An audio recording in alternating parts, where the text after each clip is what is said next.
Hello, welcome to Action Your Dream Life. I'm Natalie McKee. I'm here to inspire, to take action, and to have fun. So, are you on social media a little bit too much? Is it destroying your connections, your friendships, or even with your kids, or even with yourself? Are you on social media all day, all night? Is it too much? Is it getting too much? Is it out of hand?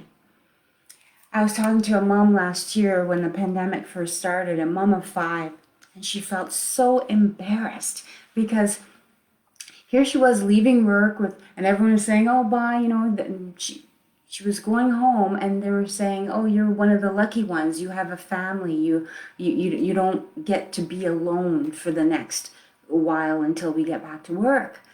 And she said after a week of being at home, she realized she was more alone, married with five kids, than she ever was studying in university, living alone in her apartment.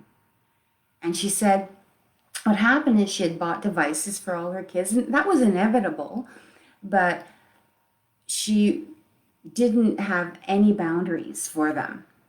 So what happened is over the years, so many insecurities just arose. They all just went to their bedrooms. They were antisocial. They had anxiety. They didn't feel good enough. They always wanted to fear of missing out.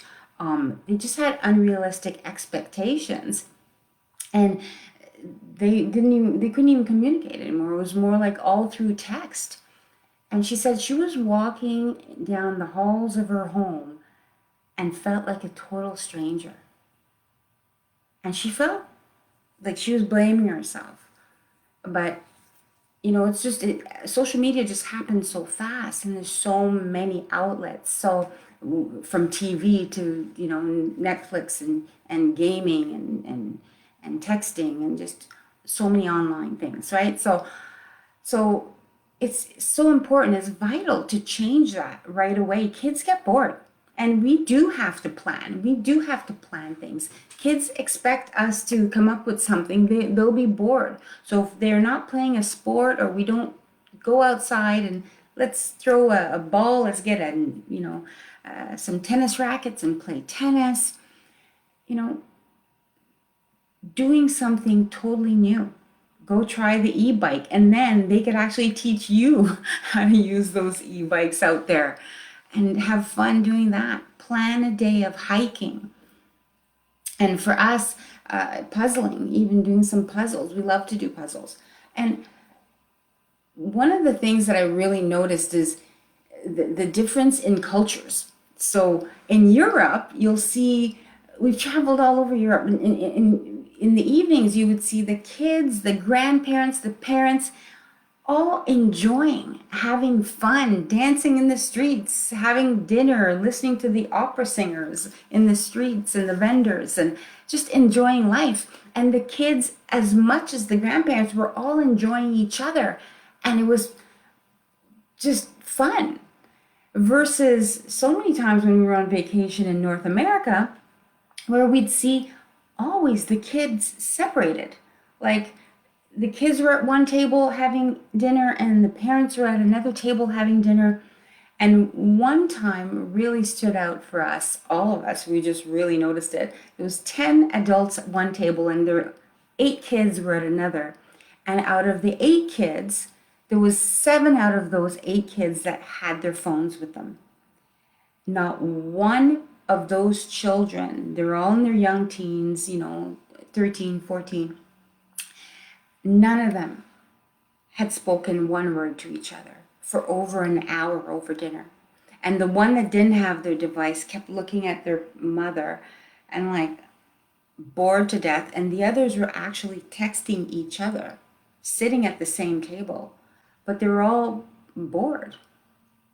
So how different that would have been if it was European style, where the kids were actually integrated with the parents. Sometimes it's great to have, separation, but what if those kids wouldn't be uncomfortable and they would be with their parents communicating and getting involved in the communications with their parents. So that's another thing that we've learned, is to not always look for the first kids club or daycare, incorporating the kids and our daughter's friends with whatever we're doing for the evening, and just have it being a great night doing that. So that's it. Things I love is puzzles. We love puzzles.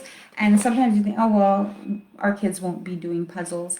Sometimes encouragement really works. And for our daughter, she didn't like puzzles either at first. And she would just, okay, I'll just watch you or watch TV while you're doing that. And so one day I decided, I said, I know how to inspire her. So I said, oh, there's 20 pieces left. I'm stuck, And there's one piece there. I can't seem to find it. It must be missing. I said, can you see it anywhere? And I just left, came back 10 minutes later, and the rest of the puzzle was done. And guess who was inspired and smiling, right? So ever since that one moment, that created someone that wanted to puzzle again. Anyway, she wanted, the next time I bought another puzzle, she was right in there doing puzzles, and she's been doing puzzles since she's 12 years old. So just little things that you could tweak to get them interested in doing something, because they love to get encouraged. So that's it this week. Something that you could do this week is you decide whether that's unplugging for 1 hour this week or 1 hour per day. It depends on you. So I hope I've inspired you today. Have a wonderful evening. And I can't find the button to click off. Bye, everyone.